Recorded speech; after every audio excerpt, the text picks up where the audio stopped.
वो शुरू के आदि में, सृष्टि के आदि में वो क्या कहते हैं, उपप्रवद, आप भी हमको अपना उपदेश कीजिए। तो ये संगति महर्षि यास्क ने निरुक्त में लगाई। साक्षात्कृत धर्माण ऋषयो बभूवु।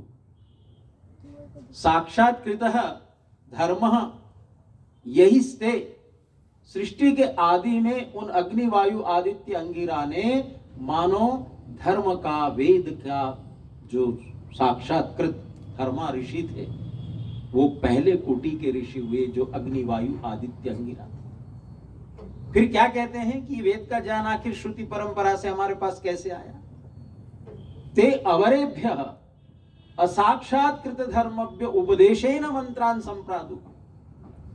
फिर वो अग्नि वायु आदित्य अंगिरा से जो दूसरे कोटि के लोग आए, उनसे मानो उनका साक्षात्कार, उन्होंने वेद के ज्ञान का बताया। उन दूसरे जो अवर कोटि के लोग, उन अवर कोटि के लोगों ने, उन ऋषियों ने उस ज्ञान को अपने हृदय में प्राप्त किया।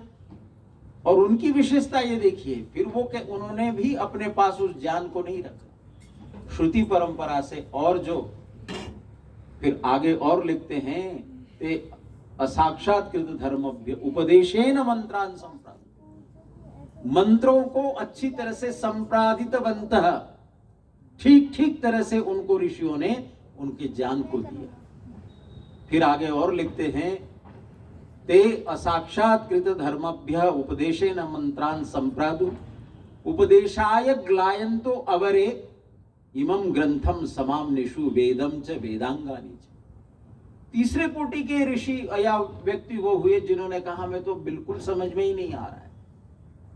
तब जाकर के वो कहते हैं वेद और वेदांगों का समाम्नाय हुआ, एकत्रीकरण हुआ। कब हुआ, कितने सालों के बाद हुआ, महाभारत काल के बाद हुआ, उससे पहले हुआ, या और उसका क्या, उसका इतिहास उन्होंने कोई ऐसा नहीं बताया। लेकिन ये जरूर बताया कि ऋषियों की ये 3 प्रकार की कोटि परंपरा रही है। पहले ऋषि, फिर मध्यम काल के आए, फिर उसके बाद जब लोगों ने ये कहा कि अब तो हमारे बिल्कुल ही समझ में नहीं आ रहा है, इसको पुस्तकबद्ध कर दीजिए, तब जाकर के। और वो किसने किया,